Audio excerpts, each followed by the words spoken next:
All right, Larry Lrueger here from the Pig and a Pickle Crew Show with a little 49er draft video ahead of this weekend's NFL Draft 2023. And we're brought to you by Pig and a Pickle. Check them out in Corte Madera and in Emeryville. They're open 7 days a week in Marin from 11 a.m. to 8 p.m. And they're open Wednesday through Sunday in Emeryville, inside the Emeryville Public Marketplace. Pig and a Pickle, the best barbecue in Northern California. All right. Should the 49ers trade up for an offensive tackle? This seems to be one of the premier questions, or one of the most prevalent questions, I should say, heading into the draft this weekend. And let me just make it real clear how I feel about this one. No! No! The 49ers should not trade up for an offensive tackle. Now, I understand. You can say Krug. His history says that most of the top offensive tackles are drafted in the first 20 picks of round one, and I get it. If you're going to get that blue chip premier, plug and play 10, 12-year starter at tackle in the NFL, odds say, man, that's a rare human being. They're rare, it's hard to find people this size. You're talking about guys who are 6'7", with great feet, with long arms, with unbelievable balance. It's a very difficult position to fill. You're not just going to find good offensive tackles for the most part just walking down the street. There just aren't that many 6'7", super long arms, super athletic, incredible strength, incredible tenaciousness, toughness, all the things that go into being a great offensive lineman. If you've seen the edge rushers in the NFL these days, you got to have unbelievable footwork because these guys are fast and they're coming flying out of. You're going to have to block Hassan Reddick. Hassan Reddick goes like 235. He's ripped and fast. He's got great agility. He can dip that shoulder, get almost parallel to the ground, keep his feet, and go hunt quarterback. So you got to be an equal athlete, or you better have some incredible quickness or some incredible long arms. It's a very and it means everything, right? If you can't block the edge rusher, guess what? Brock Purdy gets knocked out of the game, and you're looking at your fourth string quarterback and an offense that's dead. So I think 49er fans know firsthand how important pass protection is. But let's look at it for what it is. One, the 49ers don't have ammunition to trade up into the draft. They don't have the ammunition to get into the top 10, top 15. Paris Johnson from Ohio State is phenomenal. He looked like an NFL offensive tackle when he was leaving high school, going to college. There's reports of him working out with NFL people coming out of high school, and they thought, oh, this guy's in the draft. And no, he wasn't in the draft. He was on his way to Columbus to go play for the Buckeyes. So Paris Johnson is elite. And there's no doubt if you could get Paris Johnson, yeah, that would be phenomenal. But what would it take? I don't think there's any chance the Niners could do it. All right, then you got to factor in the 49ers have gotten to an NFC Championship game with Tom Compton at right tackle. Mike McGlinchey went down, and Compton was their right tackle in the NFC Championship game. They can do it with lesser guys. Chris Forster's a terrific coach. Then the other reason I wouldn't want to trade up is there's a lot of good tackles that I think are going to be on the board at 99, 101, and 102 when the 49ers pick with their comp picks at the end of the third round. Who's going to be there? Well, I'll give you an idea. Nick Saldiveri from Old Dominion looked phenomenal at the Senior Bowl. Kind of a guard / tackle. Definitely not a left tackle, more of a right tackle.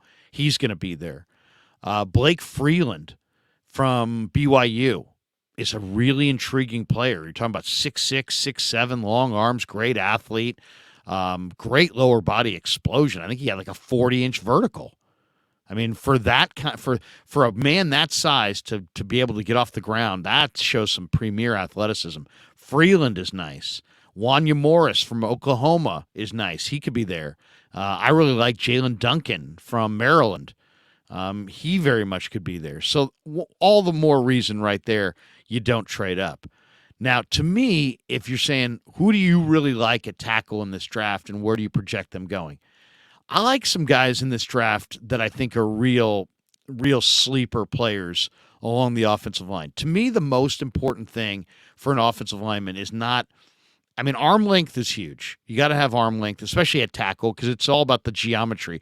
It's all about keeping that guy when you lock out at a greater distance away. And if you have 34, 35-inch arms as opposed to 31-inch arms, that's a big difference in the angle that edge rusher has to take to the quarterback if you have him at the end of your arm.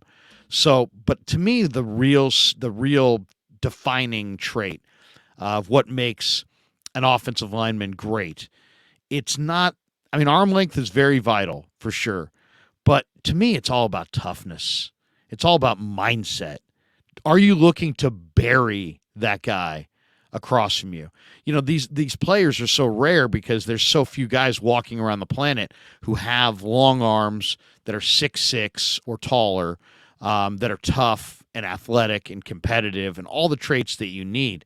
So what happens is people know they want a certain body type, and they'll take whatever kind of player comes with that body type. Maybe the guy's a slug. Maybe the guy's not all that tough. Maybe he's not all that competitive. People will take chances on tackles because it's rare to find, the body type that can play offensive tackle in the NFL. That all being said, here are the three guys that I really like at offensive tackle in this upcoming draft. And I don't think you're going to have to and this is another reason why I would not trade up. These guys aren't necessarily going to be day one picks. They might be not even day two picks. We may be talking about fourth round guys or lower. But I like Joey Fisher from Shepherd University. It's a Division II school. If you watch this guy's film, he's looking to pancake people. I mean, he's nasty. He's a brawler. He's tough. He's really tough. He's a converted defensive lineman. He's super athletic. Just a really tough guy who looks to finish. So Joey Fisher. Now, Mel Kiper had him projected going to the Niners at the end of the third round. I think that might be a tad high for Joey Fisher, but let's just say you pick a couple players there at the third round you like, and you trade back 15 spots, you get another pick, and you take Fisher early in the fourth round. I think that would be a great pick right there. Love him. He's a brawler. He's a finisher. He's a tough guy. I mean, this guy's looking to just pummel you. He's looking to throw you down into the ground and then just bury you down into the ground. So I love Joey Fisher. I love the mentality. I love the fight. This guy's really wants to fight you. To me, the sleeper right tackle in this draft is McClendon Curtis, who played this year for Tennessee Chattanooga. Now, most teams have him listed as a guard. He played the majority of his career at Tennessee Chattanooga at right guard. And a lot of people feel like he's a right guard. Right guard is considered to be one of the easier spots along the offensive line to fill because you're looking for kind of a run-heavy kind of player. I mean, that's what you're looking for on the right side. But, man, if you watched McClendon Curtis's film this year, he wound up playing, because he was their best offensive lineman, the left tackle spot for Chattanooga. And he's got really long arms. He's 6'6". He's 325 pounds. He's got great natural foot quickness. His walk-around weight is 325. I mean, it's not like this guy's got to lift weights to get to this size, or he's not walking around at 280 and then the season he's 325. This guy's 325. He's really powerful. He's got the kind of frame that can put on extra weight. And I see a really, really good right tackle who is not going to be ready to play in week one, but he is going to be ready to play at some point. I like Chris Forster as a teacher. And to me, I'd be okay with going with Colton McKivitz. And then, to me, long-term, you've got a right side of your line that has Spencer Burford at right guard and McClendon Curtis at right tackle. And you just have two behemoths with long arms and athleticism and toughness. And I love that kid, McClendon Curtis, out of Tennessee Chattanooga. And I think he's probably going to be a third to fifth round pick in that range, and I'm not sure it's going to be beauty in the eye of the beholder. If teams see him as a right guard, they're not going to take him in the third round. But if they see him as a tackle, potentially, they may. So McClendon Curtis, I think, would be a very good pick with one of those picks at the end of the third round. The other guy that I really love a lot, and to me is one of the sleepers in this entire draft, and that is Alex Palczewski for Illinois, who finished his Illini career blocking for DeVito and Brown, that running back there. And, you think of Illinois, you think of more of a running attack, but Palczewski went like 170 snaps to finish his career without allowing a pressure.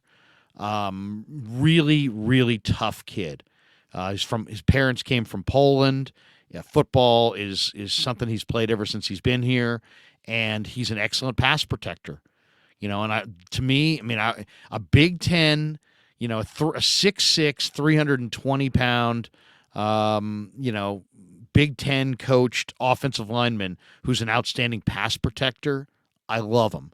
Then when you go to read about the kid and you read how passionate he is about football, how he could have gone somewhere else but wanted to stay home and represent his home state out of pride for the state of Illinois. I thought that was really cool.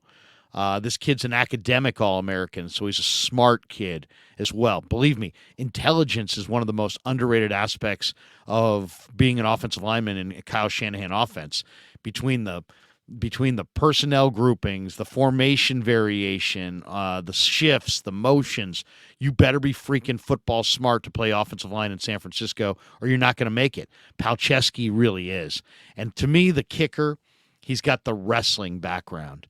When you have the wrestling background, that means you understand leverage.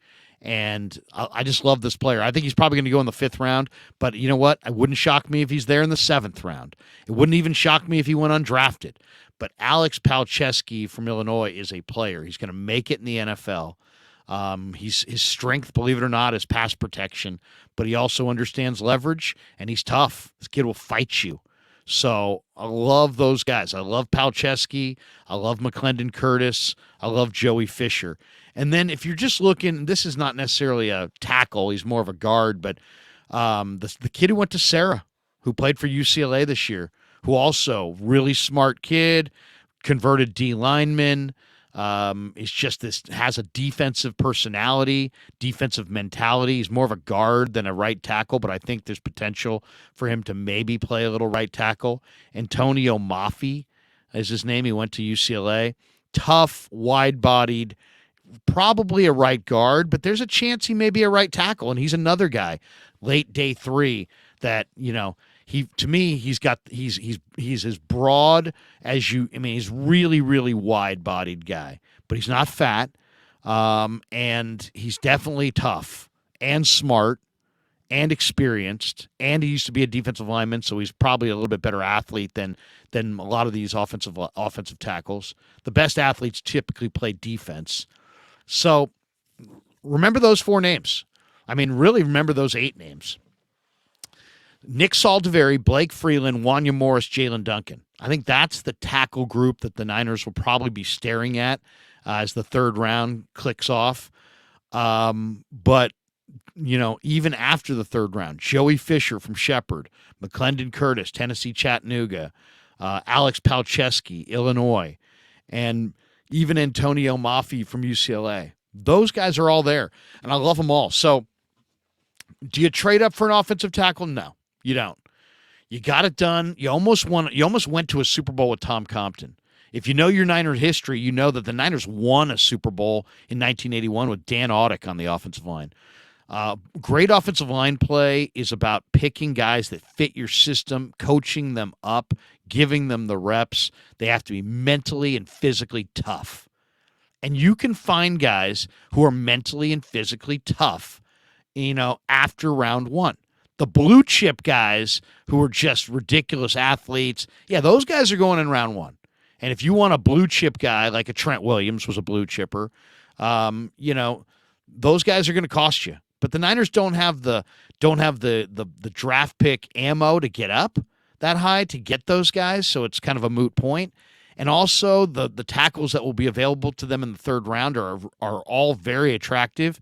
And as I just stated there, to me, the real sleeper part of this draft is in those 4 O linemen that you can get on day 3 that I think can be really, really good offensive linemen for you going forward.